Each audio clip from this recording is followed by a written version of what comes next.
नमस्कार दोस्तों, Ashok Singh agree show में आपका स्वागत है। मैं हूं आपके साथ अशोक सिंह।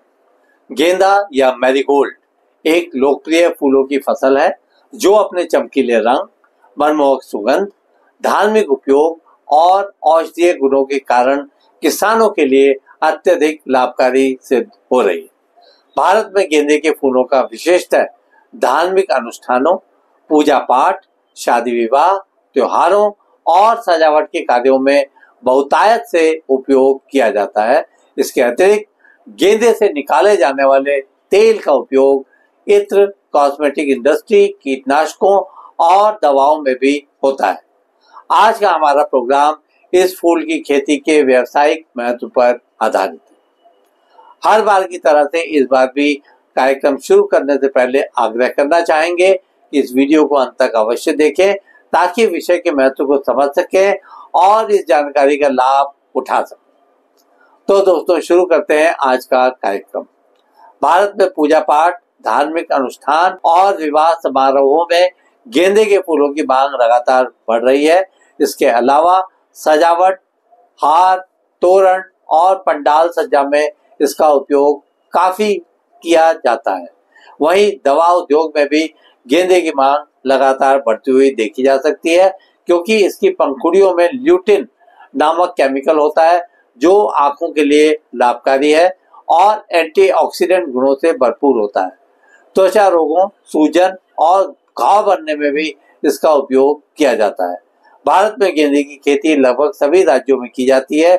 इनमें विशेष तौर पर कर्नाटक, तमिलनाडु, आंध्र प्रदेश, तेलंगाना, महाराष्ट्र, पश्चिम बंगाल, उत्तर प्रदेश, हरियाणा एवं पंजाब प्रमुख हैं।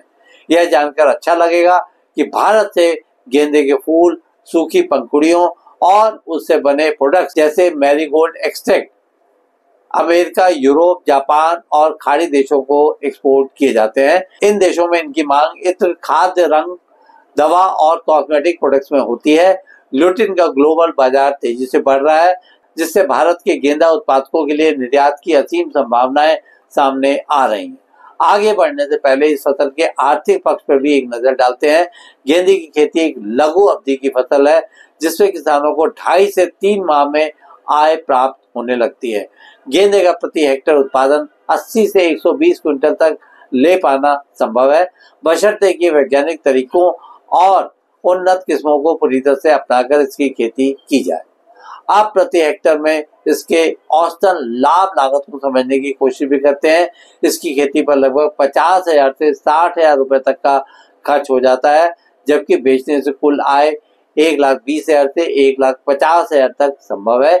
इस प्रकार देखा जाए तो शुद्ध लाभ 60,000 से 1,00,000 रुपए तक लिया जा सकता है। यहाँ यह भी बता दें कि यदि फूलों की कीमत अधिक मिलती है, जैसे त्योहारों के समय, तो यह लाभ और भी बढ़ सकती है। गेंदे की खेती की तकनीक पर भी चर्चा कर लेते हैं। इसके लिए गर्म और शुष्क जलवायु उत्तम रहती है। इसके लिए हल्की दोमट मिट्टी जिसमें जल निकास की उचित व्यवस्था हो आदर्श मानी जाती है। मिट्टी का पीएच मान 6 से 7.5 के आसपास ही होना चाहिए। जहां तक भूमि की तैयारी करने की बात है तो खेत की गहरी जुताई कर 2 से 3 बार मिट्टी को भुरभुरी कर देना चाहिए। खेत में प्रति हेक्टेयर 20 से 25 टन गोबर की खाद या कंपोस्ट मिलाने से पैदावार बेहतर मिलती है। इसकी प्रचलित किस्मों में पूसा नारंगी गेंदा, पूसा बसंती गेंदा, African giant, double orange, cracker jack आदि प्रमुख है। हाल ही में विकसित नई और उन्नत किस्मों में पूसा अर्पिता, पूसा बहार, पूसा दीप, विधान, मैरीगोल्ड 1 और 2, वेस्ट बंगाल द्वारा विकसित ये किस्में हैं आदि शामिल है। सभी किस्मों के स्थान और गुणवत्ता के अनुसार अपनी विशेषताएं हैं। इन्हीं गुणों के कारण बाजार में इनका अधिक दाम भी मिलता है। इसका बुआई का समय मानसून सीजन के लिए जून जुलाई, सर्दी के लिए सितंबर अक्टूबर तथा गर्मी के लिए फरवरी मार्च का महीना होता है। पौधशाला या नर्सरी से 30 से 35 दिन पुराने पौधों को खेत में रोपित किया जाता है। पौधों से पौधों की दूरी 40 से 30 सेंटीमीटर अफ्रीकन मैरीगोल्ड के मामले में तथा 30 इंटू 30 सेंटीमीटर फ्रेंच मैरीगोल्ड की बुआई के लिए रखी जानी चाहिए। जहां तक गेंदे में खाद और फर्टिलाइजर देने की बात है तो नाइट्रोजन 200 किलोग्राम प्रति हेक्टेयर, फास्फोरस 80 किलोग्राम प्रति हेक्टेयर तथा पोटाश 80 किलोग्राम प्रति हेक्टेयर की सिफारिश की जाती है। इसमें भी आधा नाइट्रोजन तथा पूरा फास्फोरस व पोटाश रोपाई के समय, जबकि शेष नाइट्रोजन 30 से 40 दिनों बाद देना चाहिए। सिंचाई पहले 10 से 15 दिनों तक हर 3-4 दिन पर की जानी चाहिए। बाद में 7 से 10 दिनों के अंतराल पर सिंचाई की जानी चाहिए। इसके मुख्य रोगों में डैम्पिंग ऑफ, बीज और पौधशाला रोग, लीफ स्पॉट तथा फूल सड़न रोग शामिल है।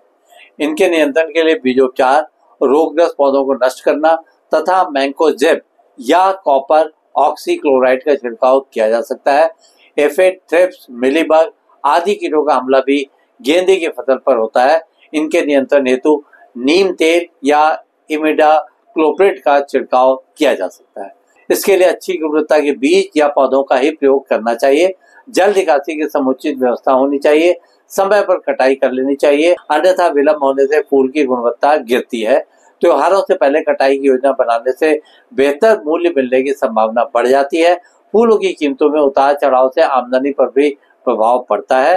मौसम की मार यानी कि अत्यधिक वर्षा या सूखा से भी नुकसान होने की आशंका बनी रहती है। उचित भंडारण और ट्रांसपोर्ट की कमी से फूलों के मुरझाने का खतरा होता है। अंत में यह भी बताना चाहेंगे कि इसकी मार्केटिंग का ज्ञान नहीं होने से भी आमदनी में कमी आ सकती है। आज के एपिसोड में बस इतना ही दोस्तों। कल एक नए विषय पर चर्चा करने के लिए दोबारा इसी समय पर हाजिर होंगे। दोस्तों, अगर आपको ये वीडियो पसंद आया हो तो इसे लाइक करें, शेयर करें और हमारे चैनल को सब्सक्राइब करना ना भूलें। आपके पास कोई सवाल या सुझाव हो तो कृपया कमेंट बॉक्स में लिखें। हम आपके सवालों का जवाब देने के लिए हमेशा तैयार हैं। कल फिर आपसे मुलाकात होती है। तब तक के लिए नमस्कार।